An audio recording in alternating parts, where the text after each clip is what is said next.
अच्छा चलिए हम सीए शुरू करते हैं।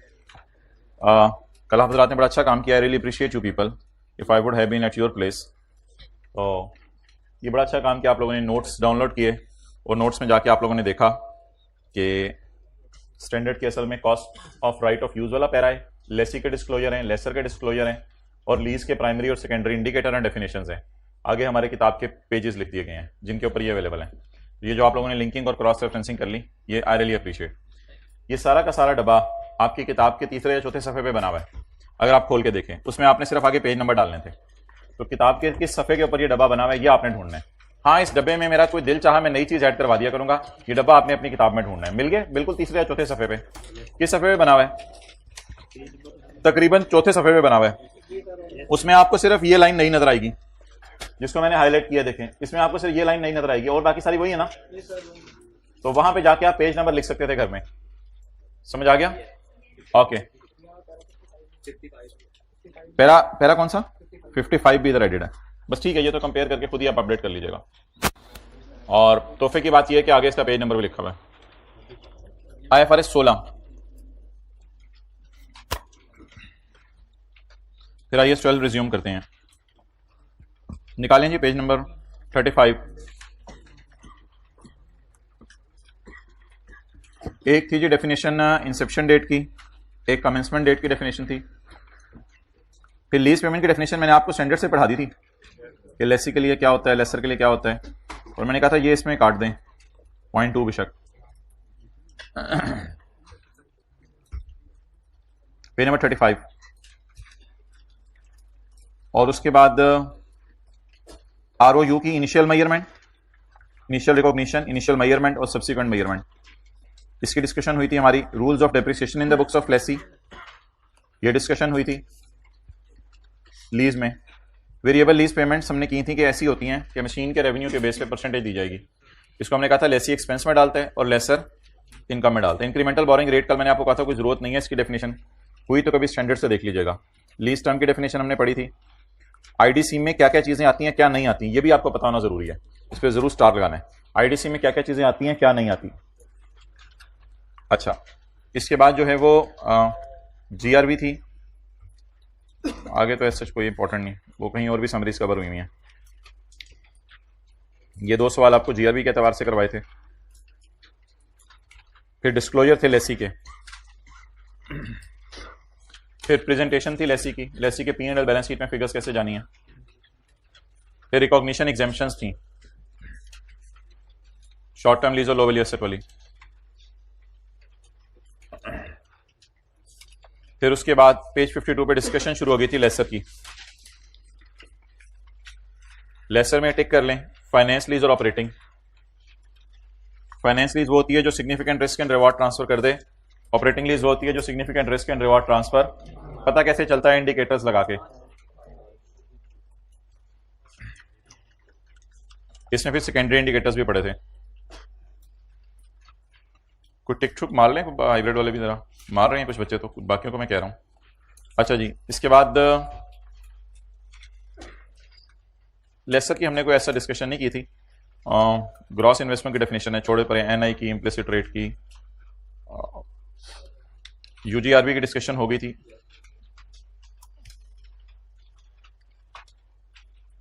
अच्छा, इसमें चलते चलते ना लेसर के डिस्क्लोजर थे, पेज 58 पे आए, लेसर के डिस्क्लोजर थे, ये जरा टिक करें।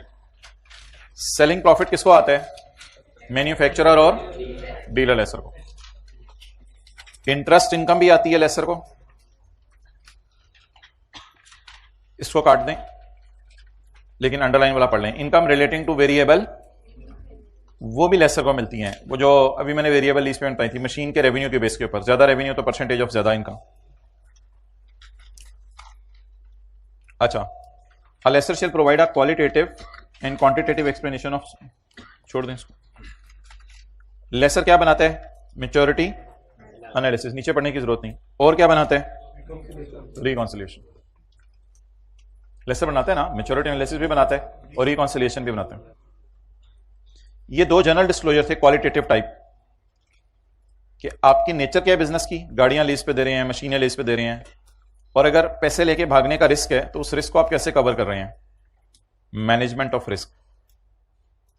और ये पैरास भी कल हाईलाइट करवा दिए थे, पैरा 92 वगैरह, ये ऐसे डिस्क्लोजर हैं। अब ये इस एतबार से इंपॉर्टेंट थे कि लेसी लेसर के डिस्क्लोजर देके कोई एमसीक्यू पूछ ले तो पता हो कौन से लेसी के डिस्क्लोजर हैं और कौन से लेसर के डिस्क्लोजर हैं। आगे तो बस ठीक है, छोड़ें। अच्छा जी, IAS 12 के अंदर एक बड़ी इंपॉर्टेंट डिस्कशन थी जो कल हमने शुरू की थी, टैक्सेबल टेम्परेरी डिफरेंस और डिडक्टेबल टेम्परेरी डिफरेंस। कल वाली 2 मिसालें मुझे नोट करवाएं। परसों वाली क्लास के अंदर हमने क्या किया था? परसों वाली क्लास के अंदर हमने एक एग्जांपल की थी जिसमें हमने डिस्कशन की थी एज ऑन 31 दिसंबर 15 था 16 था 15 नहीं 15 फिलहाल।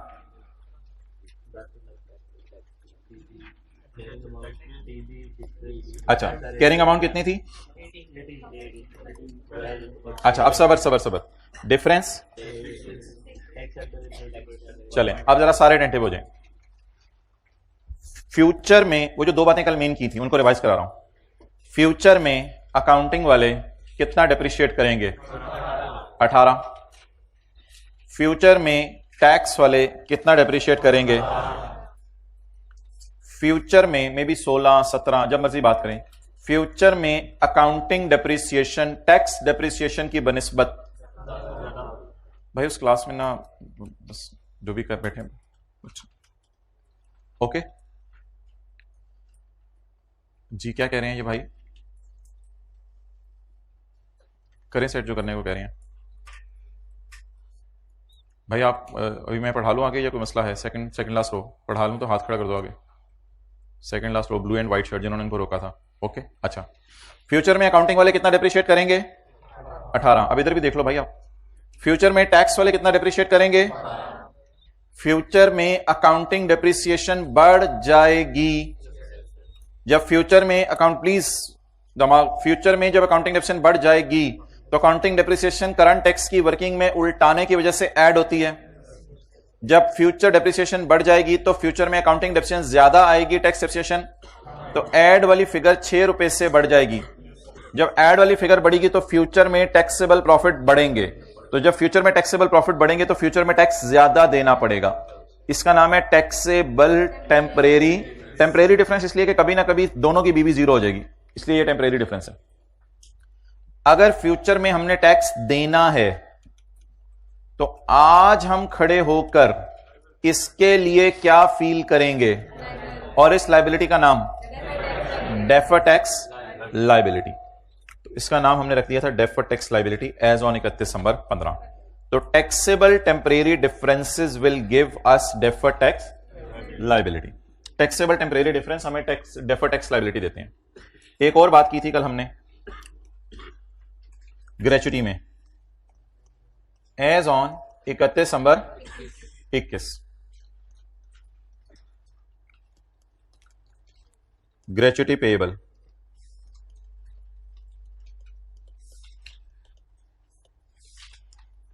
20,000 थी। टैक्स वालों की नजर में पेएबल अकाउंट एग्जिस्ट नहीं करता ना भाई, अहमद बार बार आना जाना मत करो। टैक्स वालों की नजर में पेएबल अकाउंट एग्जिस्ट नहीं करता। देखो अहमद डिस्टर्ब हो रही है क्लास। टैक्स वालों की नजर में पेएबल अकाउंट एग्जिस्ट नहीं करता, तो जब टैक्स वालों की नजर में पेएबल अकाउंट एग्जिस्ट नहीं करता तो टैक्स बेस 0। अकाउंटिंग वाले फ्यूचर में इस पेएबल को पे करेंगे।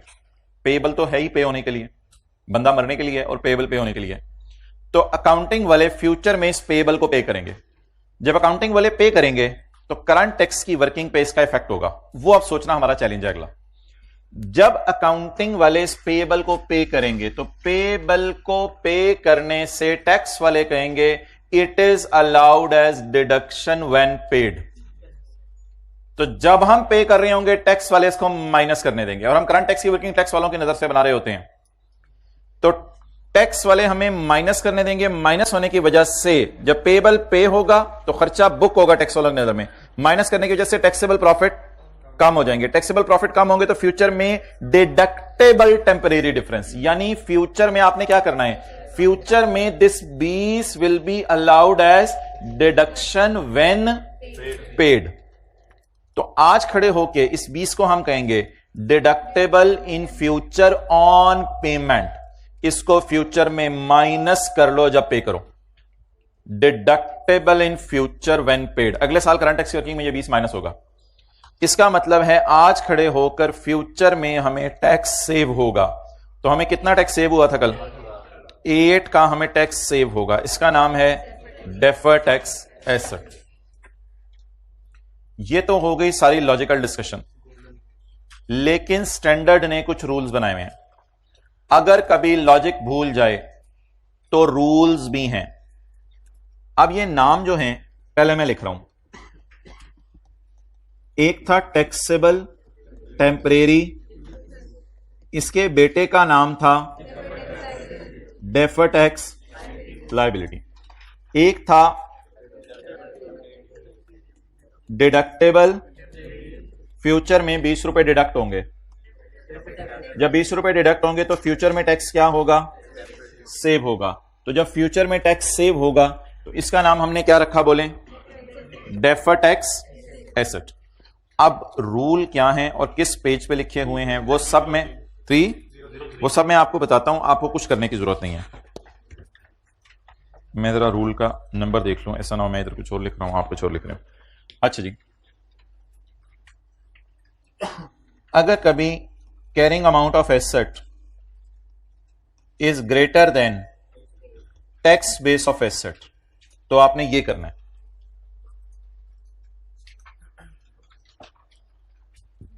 Carrying amount of asset is, logic वही है जो मैंने आपको बताई। एसेट की कैरिंग अमाउंट ज्यादा है तो फ्यूचर में ज्यादा डेप्रिशिएट होगा। ज्यादा डेप्रिशिएट होगा तो जब आप अकाउंटिंग एक्शन को उल्टाएंगे तो टैक्स ज्यादा देना पड़ेगा। लॉजिक वही है जो पहले डिस्कस कर ली। लेकिन रट्टा यह है कि अगर कभी इधर एसेट पड़ा हो और इधर ग्रेटर का साइन हो, ये रट्टा है। इधर क्या पड़ा हो? एसेट। इधर किसका साइन हो? तो रट्टा यह है कि हमेशा फ्यूचर में टैक्स ज्यादा देना पड़ेगा। ये अकाउंटेंट्स ने बड़ा सोच के रूल बनाया है, लेकिन लॉजिक इसके पीछे से हम डिस्कस कर रहे हैं। अभी तक हमने इस रूल को रट्टा नहीं मारा था। ये रूल नंबर 1 है। एक रूल नंबर 3, रूल 2 है एसेट लेस हो तो रूल 2 नहीं करा मैं, रूल 3 कैरिंग अमाउंट ऑफ, कोई नोट करने की जरूरत नहीं, carrying amount of liability greater than tax base of liability. तो ये रूल होगा। 20 रुपए की लायबिलिटी है अकाउंटिंग वालों की नजर में, अभी मैंने दिखाया था, और टैक्स वालों की नजर में 0 रुपए की लायबिलिटी है। टैक्स वाले कह रहे हैं इसको माइनस कर लेना। टैक्स वाले कह रहे हैं, इधर ना झुको, ऐसे झुक जाया करो। टैक्स वाले कह रहे हैं इसको माइनस कर लेना जब तुम क्या करना? पे करना। तो ठीक है, जब इसको पे करेंगे तब इंशाल्लाह माइनस कर लेंगे। It is deductible in future. तो ये अब रूल जरा बता दें किन पेजेस के ऊपर लिखे हुए हैं। 303। तो इधर उधर की ना बात कर, बता काफला, बता तूने कल टाइम क्यों जाया किया? बस सच्ची सच्ची हाथ खड़ा कीजिएगा। आधा घंटा मोबाइल पे टाइम जाया किया कल, 1 घंटा, 1 घंटा जाया किया, 1.5 घंटा जाया किया, 1.5 घंटा, 1.5 वाले 1.5 वाले, 2 वाले 2 वाले, 2 घंटे 2 घंटे। यार खड़े हो जाओ, खड़े हो जाओ। क्यों? वाई? आप भी खड़े हो जाओ। हाँ हाँ आप भी खड़े हो जाओ, और आप भी खड़े हो जाओ। जितने दीवार के साथ बैठे हैं तीनों खड़े हो जाए। आप बैठ जाओ, ये दीवार के साथ वाले खड़े हो जाओ। यार ये हमारी मुल्क का फ्यूचर है।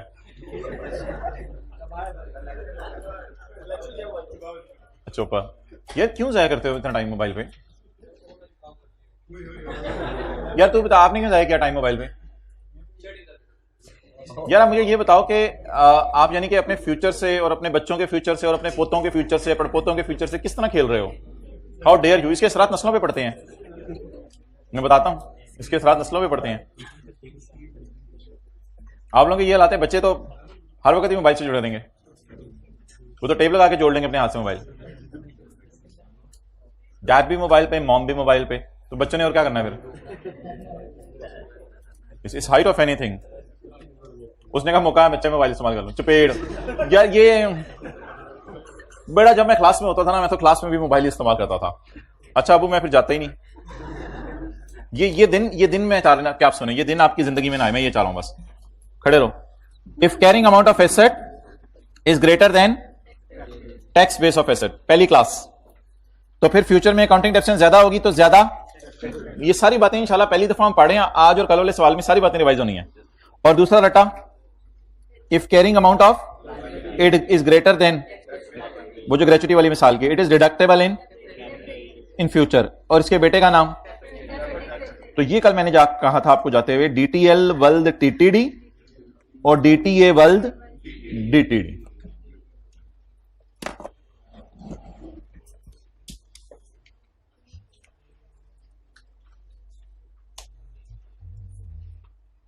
पेज 305 जी माड़ा, क्या करना है, इसको ऊपर कराना है। पेज 305 भाई, इसी को आए ऊपर करना है जरा। पेज 305 लेसी, चिट्टे लाल काले लाल,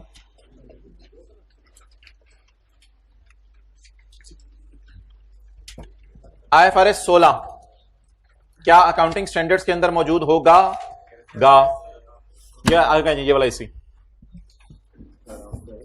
क्या जब IFRS 16 नहीं उसको नहीं, इसको IFRS 16 जब अकाउंटिंग स्टैंडर्ड के अंदर मौजूद होगा तो आम हालात में लेसी, नहीं टेम्परेचर, सीट चेंज करेगा, टेम्परेचर ना करें, ठीक है चलें। आम हालात में लेसी क्या रिकॉर्ड करेगा, बोलें, इंटरेस्ट एक्सपेंस अकाउंटिंग डेप्रिसिएशन। वो डेप्रिसिएशन को हम अकाउंटिंग डेप्रिसिएशन अब कहेंगे, क्योंकि लेसी इंटरेस्ट रिकॉर्ड करता है अपनी किताबों में, और क्या रिकॉर्ड करता है, डेप्रिसिएशन। चाचा जमूरा घूम जा, तो अकाउंटिंग डेप्रिसिएशन रिकॉर्ड करेगा लेसी, और क्या साथ रिकॉर्ड करेगा, इंटरेस्ट और डेप्रिसिएशन। लाल कहेगा ना ब्रो, पकड़ा ब्रो, लाल कहेगा ना ब्रो, मैं तेरे से इख्तलाफ करता हूं, मैं तेरे से क्या करता हूं, सिर्फ पेमेंट को खर्चे में डालो। The rental will be allowed as deduction when paid, जैसे gratuity will be allowed as deduction when paid, the amount will be allowed as deduction when paid. यानी मेरे जहन में इस वक्त इंस्टॉलमेंट का कॉलम घूम रहा है, मेरे जहन में इस वक्त इंस्टॉलमेंट का कॉलम घूम रहा है। इंस्टॉलमेंट के कॉलम में पेमेंट आ रही होती है ना, इंस्टॉलमेंट के कॉलम की फिगर को हम देख के लिखते थे कैश क्रेडिट, तो ये क्या कहता है, रेंट माइनस कर लो, ये डाउन पेमेंट माइनस कर लो, रेंट माइनस कर लो, ये जो चीजें हमारी शुरू के अंदर होती हैं, जो पेमेंट आप कर रहे हो बस, it will be allowed as when paid. तो ये कहता है पेमेंट माइनस कर लो, और वो कहता है क्या, इंटरेस्ट और डेप्रिसिएशन माइनस करो। अच्छा जी, अकाउंटिंग प्रॉफिट आपको पता है जिन सवालों में दिया हो वो फिर IFRS 16 के नहीं रहते, वो फिर जो है वो सवाल बन जाता है IAS 12 का साथ। तो अकाउंटिंग प्रॉफिट आपको पता है सारे सवालों में आज तक दिया हुआ था, लीज के सवालों में नहीं दिया होता था, ठीक है। अच्छा, टैक्स रेट भी दिया होता है IAS 12 में। साल का रेंटल मुझे बताएं कितना है, 100 मिलियन। मोबाइल को 2 घंटे से आधे घंटे पे लाओगे तो बैठ जाओ,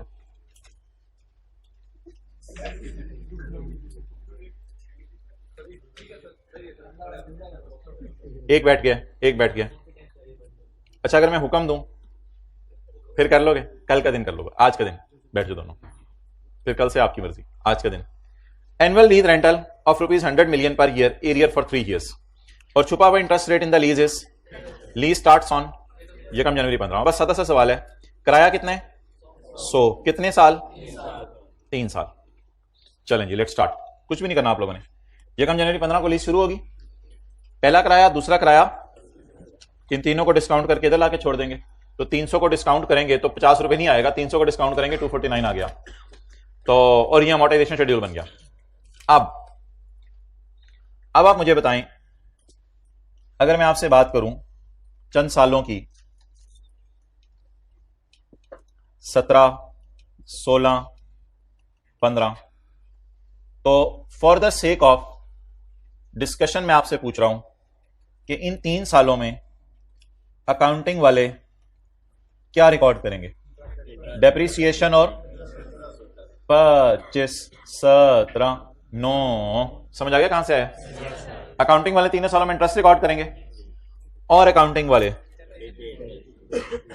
249 डिवाइडेड बाय 3, ऐसा ही है ना, 249 क्या है, ऐसा की कॉस्ट है, 249 डिवाइडेड बाय 3, 83।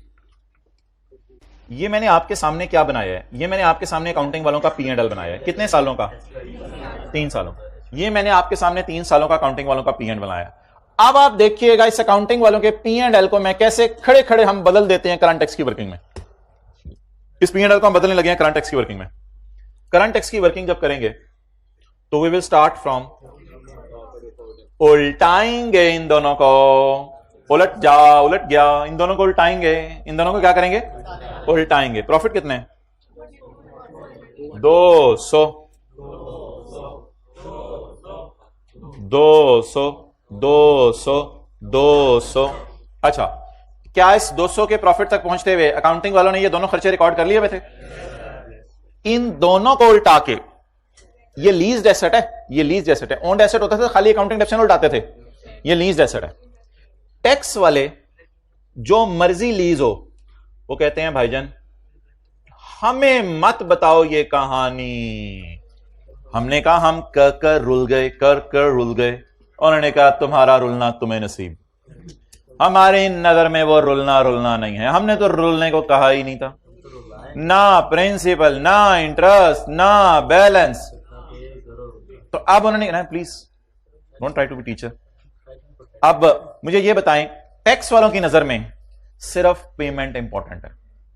अस्सलाम सलाह के देखें, टैक्स वालों की नजर में सिर्फ, बरकत के लिए देख लें, टैक्स वालों, डर गया वो, टैक्स वालों की नजर में सिर्फ क्या इंपॉर्टेंट है, पेमेंट। टैक्स वाले कहेंगे लेस, पहले साल माइनस कर लो हमारी नजर में ये वाला 100, अगले साल ये वाला 100, अगले साल ये वाला 100। अब मुझे बता दें, अकाउंटिंग वाले कह रहे हैं हमने इंटरेस्ट और डिविडेंड रिकॉर्ड करनी है, टैक्स वाले कह रहे हैं ना ब्रो हमने तो रेंटल माइनस करने हैं, ये डाउन पेमेंट जो भी इंस्टॉलमेंट के कॉलम में चीजें आती हैं, टैक्स वाले कह रहे हैं हमने ये माइनस करने हैं। मुझे बताएं ये फर्क अकाउंटिंग वालों में टैक्स वालों में, क्या ये एक फर्क आर्जी नेचर का फर्क है या ये एक फर्क हमेशा का फर्क है? ये फर्क एक आर्जी नेचर का फर्क है। कैलकुलेटर पकड़ते हैं, इन सबको जमा करते हैं, कैलकुलेटर पकड़ के इन सबको जमा करते हैं, 83 जमा 83 जमा 83 जमा 9 जमा 17 जमा 25, 300 आ गया। अकाउंटिंग वालों ने 3 सालों में कितना खर्चा बुक किया? अकाउंटिंग वालों ने 3 सालों में कितना खर्चा बुक किया? 300। अकाउंटिंग वालों ने 300 का खर्चा बुक किया 3 सालों में। टैक्स वालों ने कहा हां बड़े, हमारी नजर में भी 300 ही है। दिस इज ए वेरी आर्जी difference. At the end of 17 के एंड पे खड़े होकर देखा तो अकाउंटिंग वालों ने खर्चा बुक किया हुआ था 300, यानी जिंदगी को करीब से देखा है। और 17 के एंड पे खड़े होकर देखा तो टैक्स वालों ने भी कितना खर्चा बुक किया हुआ था। तो 17 के एंड पे खड़े होकर बताएं, 17 के एंड पे खड़े होकर बताएं, दोनों वहीं खड़े हैं बाजार में, उन्होंने भी 300 खर्चे में डाला, इन्होंने भी 300 खर्चे में डाला। अब क्लास के अंदर कोई बंदा अजीब बोल रहा था कि ये परमानेंट डिफरेंस है। It is not a permanent difference. खर्चे का नाम बदल जाना परमानेंट डिफरेंस नहीं है, खर्चा रिकॉर्ड करना देखना होता है। हमने कितना खर्चा रिकॉर्ड किया दीवानगी में? 300 तीनों सालों में। टैक्स वालों ने कितना खर्चा रिकॉर्ड किया? आपको पता है हम करते हैं क्या असल में? हम ना इसको प्रिंसिपल इंटरेस्ट में स्प्लिट कर देते हैं और प्रिंसिपल को डेप्रिशिएट कर देते हैं और इंटरेस्ट को खर्चे में डाल देते हैं। बात तो वही हो जानी है ब्रो, मेरी बात सुनी नहीं तुमने? हम भी तो वही कर रहे हैं। हम 300 को पकड़ते हैं और इसके टोटे टोटे कर देते हैं इंटरेस्ट में और प्रिंसिपल्स को जमा करके डेप्रिशिएट कर देते हैं। तो आज आके खोती बोर्ड थले, यानी उन्होंने भी 300 को खर्चे में डाला और हमने भी 300 को खर्चे में डाला। और कुड़ी मुंडा राजी की करेगा काजी। तो बस इट इज अ वेरी आरजी डिफरेंस जरूर है। आरजी डिफरेंस कैसे है ये देखें आप, 83 जमा 25 और ये 100, इन दोनों में डिफरेंस है। आरजी से फर्क है, इंशाल्लाह रिमूव हो जाएगा, कोई मसला नहीं। इस साल देखें 83 जमा 17, हाँ इस साल इत्तफाकन बराबर है 100, अगले साल 83 जमा 9 और 100। आरजी से डिफरेंस है, but at the end of 17 this difference is removed. अच्छा, टैक्स वाले इन चीजों को किस एंगल से देखते हैं? हाँ, टैक्स वाले कहते हैं जितना कैश पे कर रहे हो दैट इज अलाउड एज, ये सिर्फ खर्चे के तौर पे माइनस करने की जाता है। टैक्स वाले तो ये कहते हैं, अकाउंटिंग वाले तो बड़ी मुश्किल काम में आते हैं। अच्छा, अब करंट टैक्स की वर्किंग का फॉर्मेट आपको याद हो गया लेसी के लिए? कैसे बना करेगा? जो P&L हम अकाउंटिंग की क्लास में बनाते थे, IS 16 में, IFRS 16 में, IS 38 में, IS 21 में, जो भी P&L हम बनाते थे वो हमें IS 12 में आके उल्टाना हुआ करेगा। जो भी P&L हम बनाते रहे आज तक वो IS 12 में उल्टाना होगा, क्योंकि जो टैक्स वाले हैं उनकी अपनी दुनिया है। अकाउंटिंग वालों का P&L उल्टा दें, अकाउंटिंग वालों का P&L वही उल्टाएगा ना जिसको अकाउंटिंग वालों का P&L बनाना आएगा। तो अकाउंटिंग, इसलिए मैंने कहा था लेसी के 2-3 पहले वाले लेक्चर ले लें बरकत के लिए, जिन्होंने लेट ज्वाइन किया। तो अकाउंटिंग वालों के इंटरेस्ट और अकाउंटिंग वालों के डिडक्शन उल्टा दें और टैक्स वालों के कहने पे क्या माइनस कर दें? रेंटल। अब ये सारी डिस्कशन यहां लिखी हुई है, ये भी सब ऊपर हुआ है, और नीचे अकाउंटिंग वालों ने 300 खर्चा बुक किया और टैक्स वालों ने किस नाम से खर्चा बुक किया ये हाईलाइट करने, और अकाउंटिंग वालों ने अकाउंटिंग डेप्रिसिएशन और note the difference between accounting and tax rules is just a temporary difference. What is this guy? यार मैं पानी पीने लगा था ब्रो। अच्छा चलें जी आगे। अब what we are suppose to do, हम होते थे ना तो ग्लास ले आते थे वालिदैन के लिए, अब पूरी क्लास इधर बैठी हुई है।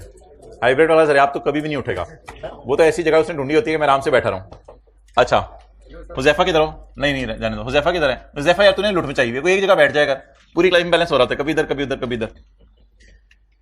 तो लिखें जी, ये दोनों फिगर्स उल्टाया करेंगे और ये वाली फिगर रिकॉर्ड किया करेंगे। रेंटल पेड, डाउन पेमेंट, सारी चीजें जो भी पेमेंट्स आपने लेसी को की हैं।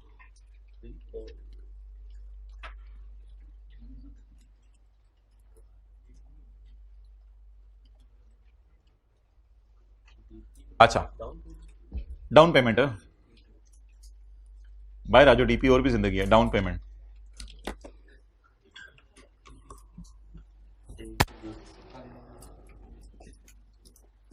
अच्छा ले आए।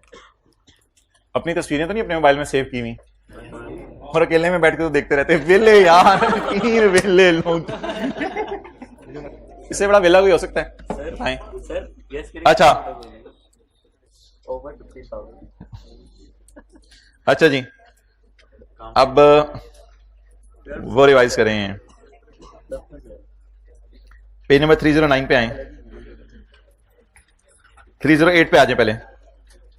308 एसेट अकाउंट एट कॉस्ट और asset account at book value. Asset account cost पे भी बन सकता है, एसेट अकाउंट बुक वैल्यू पे भी बन सकता है।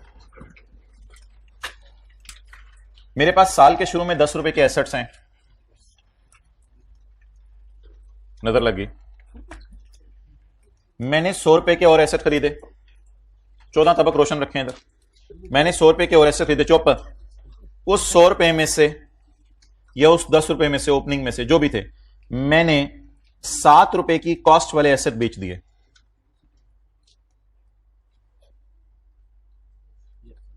डन। डिस्पोजल अकाउंट में डेबिट साइड पे आ जाएगा। अच्छा कैरी डाउन मेरा आ गया 103। मेरे ओपनिंग एसेट्स हैं 10 रुपए के, वो साल के शुरू तक डेप्रिशिएट हो चुके थे 4 रुपए के। मैंने इस साल की डेप्रिसिएशन रिकॉर्ड की, वो बनी 9 रुपए। जो ये एसेट 7 रुपए वाला बिका है, इसकी अकोमोडेशन थी 2 रुपए। सिर्फ दो चीजों की मैंने डबल एंट्री की है, ये 2 रुपए। और अकोमोडेशन का क्या आ गया? बैलेंसिंग 9 जमा 4 13, 13 माइनस 2 11। एसेट मुझे बेच के कैश आया। ये कितने वाली चीज में बेच रहा हूं? 5 वाले 3 रुपए वाली। कितने वाली चीज बेच रहा हूं? जो चीज मैं बेच रहा हूं उसकी बीवी कितनी है? 5 रुपए। 5 वाली चीज मैंने 1 रुपए में बेच दी, तो मुझे क्या आ गया? लॉस। कितना? 4। सिर्फ एक चीज की डबल एंट्री मैंने की है। इसे कहते हैं एसेट अकाउंट कॉस्ट पे बनना, और अलग से एक अकाउंट बनना जिसका नाम है accumulated depreciation account. Brought down जमा एडिशंस की कॉस्ट माइनस डिस्पोजल की cost is equal to carry down cost. Brought down जमा डेप्रिसिएशन फॉर द ईयर जमा इस वाले की accumulated depreciation carry down. Mobile साथ साथ जरूरी तो नहीं यूज करना, देखें। कॉस्ट माइनस अकोमोडेशन, 5 वाली चीज 1 में बेच दी, 4 का क्या आ गया? लॉस। इसी डेटे को अगर मैं पुट करूं, ये मेरा अकाउंट बुक वैल्यू पे बन रहा हो, तो कैसे बनेगा? तो जल्दी से बताएं। यहां बीबी कितनी आएगी? एक्सेलेंट 6। अकाउंट फिर मैं बुक वैल्यू पे बना रहा हूं, तो यहां बीबी कितनी आएगी? 6। एडिशंस वही 100। डेप्रिसिएशन, डिस्पोजल की बीवी बोलिएगा, बीवी कितनी? 5। कैरी डाउन 92, और ये 92 देखें इधर भी ऐसे ही आ रहा था। 92। डिस्पोजल की बीवी बताएं, इसको इधर ले जाएं। डिस्पोजल की बीवी कितनी? 5। कैश कितना है ऊपर देखें, गेन लॉस। पेपर में कॉस्ट और कंजप्शन अकाउंट अलग अलग बनाने हैं या एसेट अकाउंट बुक वैल्यू पे बनाने हैं? अलग अलग बनाने हैं। लेकिन अगर डाटा अवेलेबल ही ना हो इस तरह का तो फिर मजबूरन किस पे बनाने? बुक वैल्यू पे। एनओटी कर लें। ये रिवीजन होगी किस चीज की? IAS 16।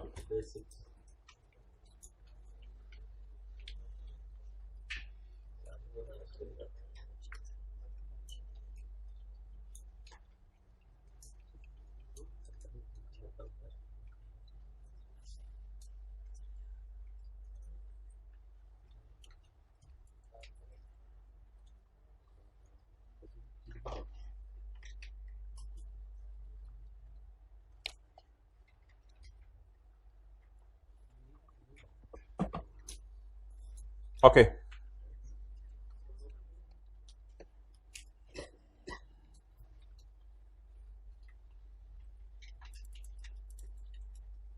Be quick.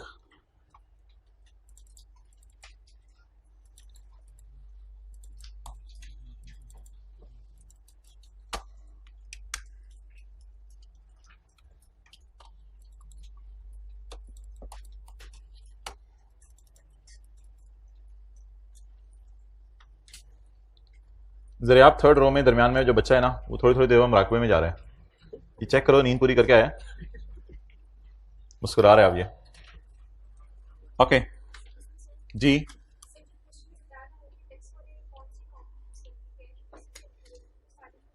नहीं होगा साइलेंट।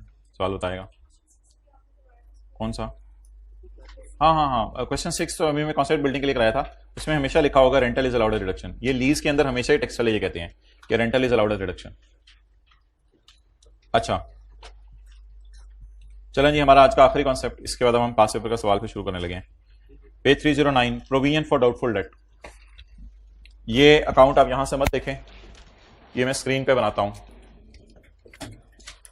गोला खाया है बचपन में? गोला उसमें स्क्रीन डालते थे, पता नहीं क्या कहते थे, बर्फ डालते थे। इधर बाहर कोई रेडी शेडी है?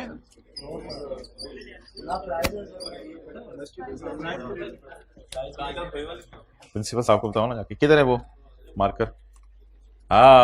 यू। अच्छा जी, प्रोविजन फॉर डाउटफुल डेट को आज जरा समझ लेने। आप लोगों ने जहां से भी इंट्रो FR1 पढ़ी हुई है, कंपनी ये वाला वर्जन आइंदा यूज करेगी। ब्रॉड डाउन डेटर हैं 0 के, ब्रॉड डाउन डेटर हैं 0। हमने इस साल सेल की 70 रुपए की। जब हमने 70 रुपए की सेल की, कोई हमें पैसे नहीं देके गया, हम और हमारी तन्हाई। 70 रुपए के डेटर अभी तक हमारे पास रिसीवेबल है। उधर देख रहे हैं। अब अगला साल आने से पहले हमें करीबी दुकानदारों ने बताया रो ना। हमने कहा ये 70 रुपए जिस बाजार में मैं बैठा हूं, क्या लोग दे जाते हैं? दुकानदार सारे नवे आए हो। तो दुकानदारों ने कहा नहीं भाईजान, आपके जमाने में है। भाई आपको मुझे निकालना पड़ेगा। ये तीन रोज है ना, इनमें से आवाजें आ रही हैं और ये थर्ड लास्ट रो है। अच्छा, दुकानदारों ने कहा कि भाईजान हमारा पास का तजर्बा है कि 10% लोग पैसा लेके भाग जाते हैं।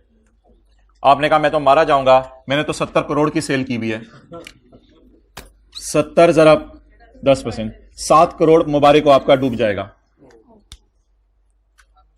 ट्रिलियंस में बातें किया करें या मिलियंस में? अच्छा, बातों में तो कोई मसला नहीं। अब आप मुझे बता दें, प्लीज रिदम से चलें। अब आप मुझे बता दें अकाउंटिंग वाले खर्चे में क्या बुक करेंगे? Bad debt expense. इसका नाम हम रखा करेंगे बैड डेट एक्सपेंस। नहीं, अभी मुझे IAS 12 का अभी मैं कोई कॉन्सेप्ट नहीं पढ़ा रहा। इसका नाम हम रखा करेंगे आज के बाद bad debt expense. Balancing bad debt expense 7। इस 7 को हम अकाउंटिंग वाले ले जाएंगे P&L में। अब मैं आपके सामने बैलेंस शीट बनाता हूं 2010 की और 2010 का P&L बनाता हूं।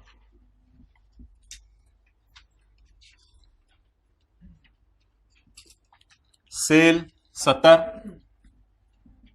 बैड डेट एक्सपेंस, इसे कहते हैं मैचिंग कॉन्सेप्ट। जिस साल सेल बुक हुई उसी साल उस सेल से रिलेटेड खर्चा बुक हो गया, अंदाजा लगा के, ये अंदाजे की बेस पे बुक हुआ, टोटल छोटल करने की जरूरत नहीं। Balance sheet, current assets, gross carrying amount बताएं, gross carrying amount 70, provision for doubtful debt का क्लोजिंग बैलेंस 70, लेस पैसे लेके भागने का रिस्क बीबी, इसे हम कैरिंग अमाउंट का करेंगे। ये कैरिंग अमाउंट है जो हमें किताबों के अंदर नजर आएगी। अच्छा, ये कहानी थी 2010 की। बिजनेस शुरू हुआ था पहले साल, सेल कितने की 70 की, कोई पैसे नहीं देके गया। दुकानदारों से हमने पूछा पैसे लो, उन्होंने कहा तकरीबन 10% पैसा लेके भाग जाएंगे। हमने 70 को पकड़ के 10% लगाया, इस फिगर को बैलेंसिंग निकाला। अब अगले साल 2011 के अंदर मैं कैरी डाउन्स को बनाऊंगा ब्रॉड डाउन।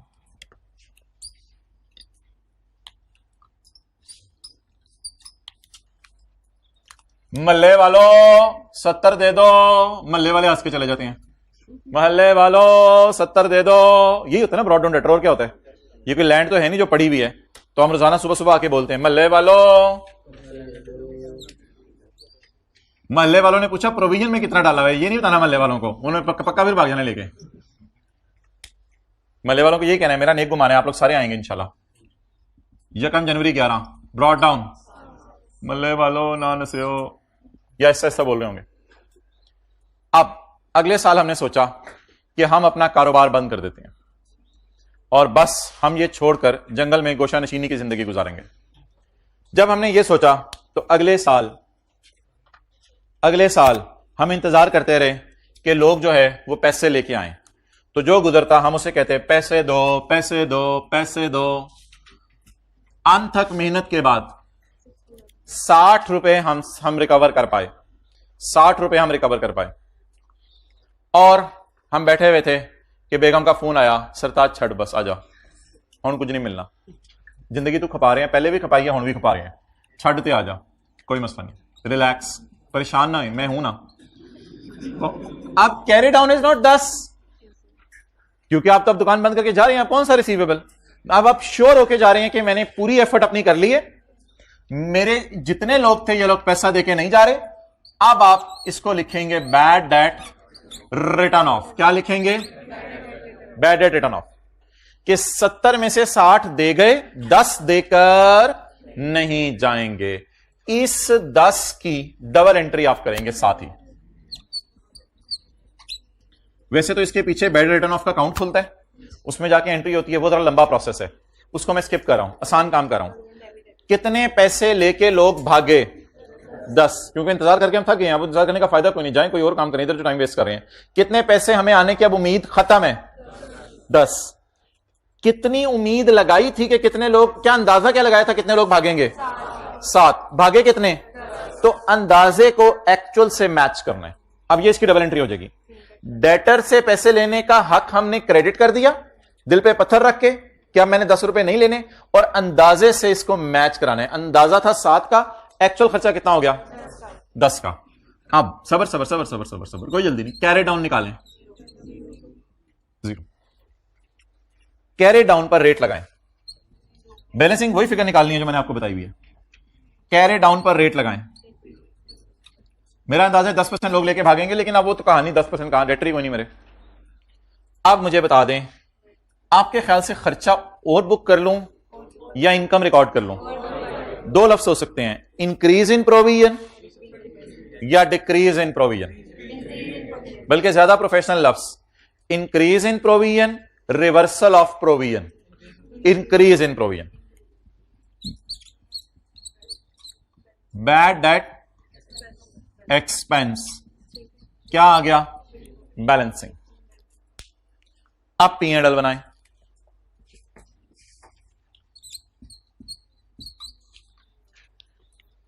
ये तो मैचिंग कॉन्सेप्ट नहीं हुआ, सेल बुक की नहीं, खर्चा बुक कर रहे हैं। कहां सेल की है? तो सेल बुक की नहीं, खर्चा बुक करे, तो मैचिंग कॉन्सेप्ट वायलेट नहीं हो गया? तो पिछले साल की सेल, तो फिर रिट्रोस्पेक्टिवली जाके इस 3 को बुक कर दें, इस 3 को रिट्रोस्पेक्टिव करें, फाइनेंशियल स्टेटमेंट्स पे आइए सेट लगा के रिट्रोस्पेक्टिवली अप्लाई करें। Excellent, it is an estimate, this has an estimate, there is a change in estimate. Change in estimate retrospectively deal नहीं होता, change in estimate prospectively deal होता है। बस आज के बाद अब 3 का खर्चा हो गया, अब क्या करें, हम अंदाजा था 7 का नहीं हुआ, अब 3 और हो गया, बट ठीक है कोई मसला नहीं, अब क्या कर सकते हैं। तो इसमें नहीं सोचना कि मैचिंग कॉन्सेप्ट और ये और वो, ऑब्वियस सी बात है, अंदाजा ही लगा रहा है ना हमने, जैसे एसेट की लाइफ बदल जाती है चलते चलते, साथ वाले का दिमाग बदल जाता है चलते चलते। डेटर का कैरी डाउन 0, प्रोविजन का कैरी डाउन 0। और अगर इधर देखें, अगर इधर 64 रुपीज आ जाते, अगर इधर 64 रुपीज आ जाते, इधर कितना आता? 6, इधर कितना आता? 6, ये 6 जाता इधर, कितना अंदाजा लगाया था भागेंगे, कितने भागे? पहले तो हम लुटियां डालेंगे, उसके बाद एक की इनकम बुक करेंगे, एक की इनकम बुक करेंगे, क्योंकि प्रोविजन कम हो रही है, अंदाजा कम हो रहा है, फिर एक की हम इनकम बुक करते। लेकिन अभी हमने 3 का क्या बुक किया? खर्चा बुक किया। सर ये तो नोट हुआ है, और हुए हुए को भी करना होता है। चलें ठीक है, ना करें, अगले सवाल में कर लेंगे, देख लें, जरा नजर मार लें चीजों को, ना करें नोट, देख लें। तस्वीर खींचनी है, कैमरा उधर कर दो, कैमरा। चलें जी, let's start.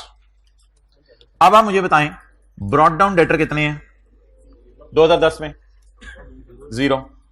Cell 70, carry down के साथ बैलेंसिंग लिख दें, कैरी डाउन कितना आ गया बोलें? 70। नेक्स्ट, हाइब्रिड में बैलेंसिंग नहीं लिखा कुछ लोगों ने, स्पेशली लास्ट रोज 3-4 स्टूडेंट्स बैलेंसिंग नहीं लिखा, प्लीज लिख लें, बुक नहीं है, चलें किसी के साथ बैठा करें जिसका बुक हो। Provision for doubtful date opening 0। अच्छा, इसके बाद कैरी डाउन 7, ये फिगर क्या आई है? बैलेंसिंग। ओए होए रशीद, P&L नहीं बनया था, चलिए बना लेते हैं, कोई मसला नहीं, मैं उधर कैमरा करूंगा, अब बना लीजिएगा। ब्रॉड डाउन अगले साल का 70, लोगों से हमने क्या कहा? पैसे दो, पैसे दो, पैसे दो, कितने मिले? कितने नहीं मिले? इसको छोड़ें, कितने नहीं मिले? इस 10 को ना यहां ले जाएगा आपने, कितना अंदाजा लगाया था, कितने भागे, कितना ज्यादा हैंड हो गया? 3 का, इस 3 को अब हम खर्चे में बुक कर लेंगे। चलें जी, P&L बैलेंस शीट बना लें उधर, हाँ उधर करें कैमरा, P&L बैलेंस शीट बना लें जल्दी, बी क्विक।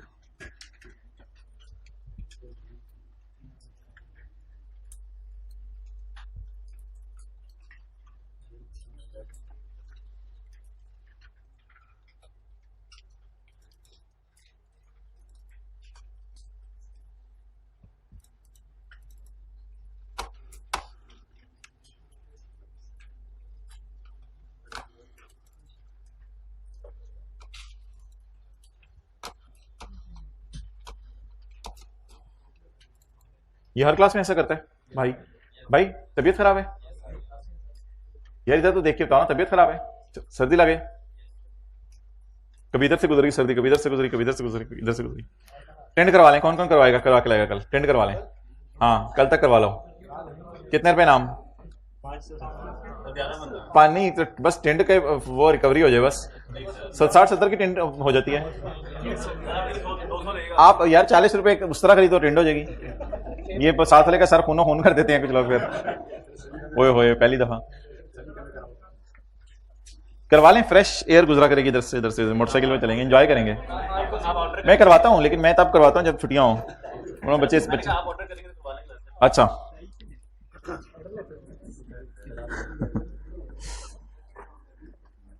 जिंदगी को कभी करीब से देखा करें, टेंड करवा के।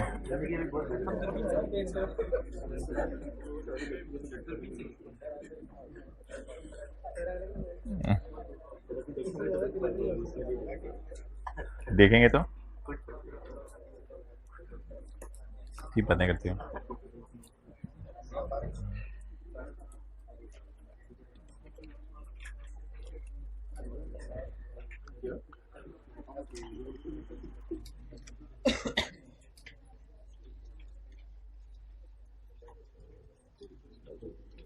अच्छा जी, अब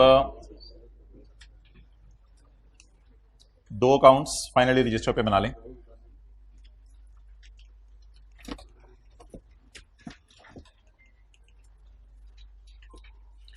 क्या चीजें इतनी सिंपल होती हैं कि पिछले साल बिजनेस शुरू हो, इस साल बिजनेस बंद हो जाए? चीजें इतनी सिंपल नहीं होती। तो फुल फ्लेज टी अकाउंट में मैक्सिमम क्या क्या चीजें आएंगी? ओपनिंग बैलेंस आ जाएगा,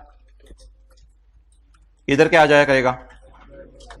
बैड डेट एक्सपेंस। इधर क्या आ जाया करेगा? Bad debt. और इधर क्या आ जाया करेगा? Closing balance. Closing balance. और आपके सामने ऐसे मल्टीपल सिनेरियोस पुट कर रहा हूं। अगर 7 रुपए का अंदाजा था, चलें छोड़ें, 15 रुपए का अंदाजा था और 16 भागे और बिजनेस बंद हो गया, तो एक का खर्चा हो जाएगा। इस तरह अकाउंट चलता है। लेकिन रनिंग बिजनेस में आपको पता है फिर ओपनिंग बैलेंस भी होते हैं, क्लोजिंग बैलेंस भी होते हैं, चारों चीजें आ रही होती हैं। अच्छा जी, एक कल अकाउंट बनाया था ग्रेच्युटी पेएबल। इस अकाउंट को मैं बदल के नाम रख रहा हूं provision for gratuity. Provision for gratuity. अच्छा जी, इस अकाउंट में ओपनिंग बैलेंस आया करेगा, एक्सपेंस आया करेगा, ग्रेच्युटी एक्सपेंस। एक्सपेंस का लफ्ज खाली भी लिख सकते हैं, ग्रेच्युटी एक्सपेंस का भी लफ्ज लिख सकते हैं। पिछले साल अंदाजा लगाया था कि आउटगोइंग एम्प्लॉइज को 15 रुपए देने पड़ेंगे। इस साल कुछ लोगों ने और सर्विस दी, तो अब हमारा अंदाजा के लोगों को 3 रुपए और देने पड़ेंगे और लोग रिटायरमेंट के पैसे लेके चले गए। बस कैरी डाउन जीरो, बिजनेस बंद हो गया आपका। तो it is how it will work. ये उसी तरह है प्रोविजन फॉर ग्रेच्युटी अकाउंट की तरह, provision for doubtful date account की तरह। बताता हूं, साल के शुरू में अंदाजा लगाया था कि 15 रुपए देने पड़ेंगे जो लोग रिटायर होंगे। इस साल कुछ लोगों ने और हमें सर्विस दी, हमने कहा अगर आप लोग रिटायर हो गए आपको भी 3 रुपए देंगे। साल का एंड हुआ, हमने कहा कारोबार बंद कर रहे हैं, इन्होंने कहा यार फिर हमें आप 18 रुपए दें, अपना कारोबार बंद कर लें। तो पेएबल अकाउंट है। पेएबल कितना था? पेएबल कितना बढ़ा? पेएबल कितना पे हुआ?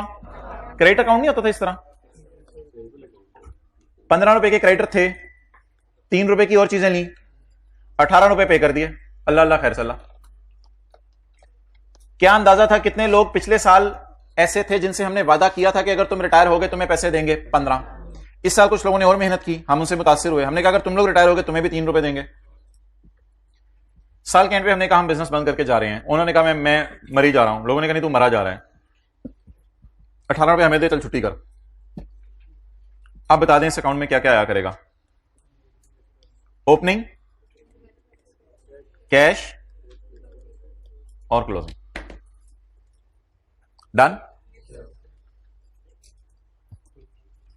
लिख लें। अच्छा, ये अकाउंट किस नेचर का अकाउंट है? ये वाला लाया। अच्छा, ये लायबिलिटी नहीं है, वो लायबिलिटी नहीं है, वो लायबिलिटी नहीं है। इसको तो कहते हैं कॉन्ट्रा एसेट अकाउंट। क्या कहते हैं? Contra asset account. बबलू क्या कहते हैं? Contra asset account. ये तो वैसे ही आपकी इंफॉर्मेशन के लिए कह रहा हूं, जो इंट्रो के अंदर टीचर ने बताई थी, FR1 में छुपाई थी, FR2 में बताइए दोबारा। लायबिलिटी अकाउंट और प्रोविजन अकाउंट, पुत्र तीनों में बड़ा बुरा मारना है। कल कितने थी तू? बड़ा जज्बा चाहिए। अपॉइंटमेंट छोड़ तेरी, मैं आई साइड का अपॉइंटमेंट भाईजन मैं भी कभी जाता हूं, घर वाले भी हैं, लेकिन अब जो मर्जी करना पड़े तो डॉक्टर से कहते हैं भाईजन अब अवेलेबल ही दोपहर के बाद है, अब क्या करें हम? अवेलेबल ही दोपहर के बाद है। नहीं, कर लिया वाला चक्कर नहीं होता, ये जज्बा होता है आपका। क्या आपने जो चीज नहीं नहीं नहीं जो नहीं इस डॉक्टर से फिर किसी और के पास चले जाओ। It's very simple. You have to be determined. जो आपने करना है वो करना है, जो नहीं करना वो नहीं करना। एक दफा डॉक्टर साहब ने थोड़ा सा, वो मैं गया थोड़ा प्रोसीजर से था, तो उन्होंने मुझे 3:30 बजे का टाइम दिया, तो मैंने उनसे लिए 3:30 का टाइम था, लेकिन डॉक्टर साहब ने बिठाए 4:45 कर दिए। तो मैंने कहा जी मैं असर पढ़ने जा रहा हूँ। डॉक्टर साहब ने कहा, मैंने कहा जी मैं तो पढ़नी है, मैं तो आपको 3:30 का टाइम दिया। फिर मैं असर पढ़ के आया, फिर और मरीज घुस गया, फिर मैं बैठा रहा, फिर जो डॉक्टर साहब ने कहा आ जाओ, मैंने कहा तो मगरिब का टाइम हो गया, मैं मगरिब पढ़ने चला गया। तो फिर डॉक्टर साहब ने कुछ दीनी बातें भी कान में पूछी मेरे से। तो आप बस जो चीज़ करनी है बंदे ने करनी है, तो फिर नहीं करनी वो नहीं करनी। तो इसलिए अजीब सी बातें आप लोग करते हैं, मुझे नहीं समझ आती। छुट्टी की कोई तुक नहीं है, अफसोस होता है।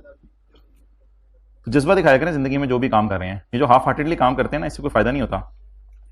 दो पार्टनर बैठे हुए थे, एक केपीएमजी का पार्टनर बैठा हुआ था और एक हमारे फर्गूसन का पार्टनर बैठा हुआ था, और पीटीसीएल के अकाउंट्स फाइनल हो रहे थे।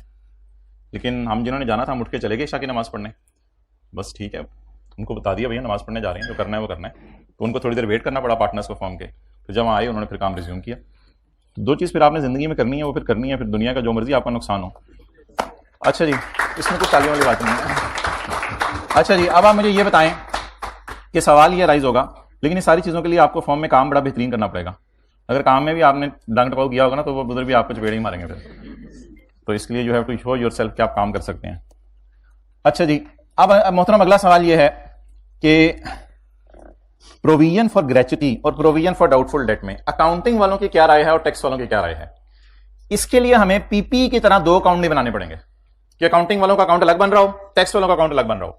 अल्लाह का शुक्र है ये दोनों अकाउंट IFRS के हैं, लिख लें, इंटरनेशनल फाइनेंशियल रिपोर्टिंग स्टैंडर्ड के, और ये अकाउंटिंग के टीचर बनवाते हैं आपको, और कोई नहीं बनवाता, ये दोनों अकाउंट। लेकिन इसी में से देखिएगा मैं दो चीजें निकालने लगा हूं। अकाउंटिंग वाले किसको खर्चा मानेंगे? अकाउंटिंग वाले किसको खर्चा मानेंगे? टैक्स वाले कहेंगे ना ना ना ना ना ना ना ना ना ना, जितने लोगों को तुमने पेमेंट्स की वो खर्चा है। और ये हार्ड एंड फास्ट है। प्रोविजन फॉर ग्रेच्युटी में हमेशा टैक्स वाले कैश अकाउंटिंग ही फॉलो करते हैं, और प्रोविजन फॉर डाउटफुल डेट में अब IFRS वाले ये खर्चा रिकॉर्ड कर रहे होंगे, और बदले में, और बोल रहे हैं बदले में टैक्स वाले ये खर्चे रिकॉर्ड कर रहे होंगे। वो कह रहे होंगे अंदाजा, टैक्स वाले कह रहे होंगे पेमेंट।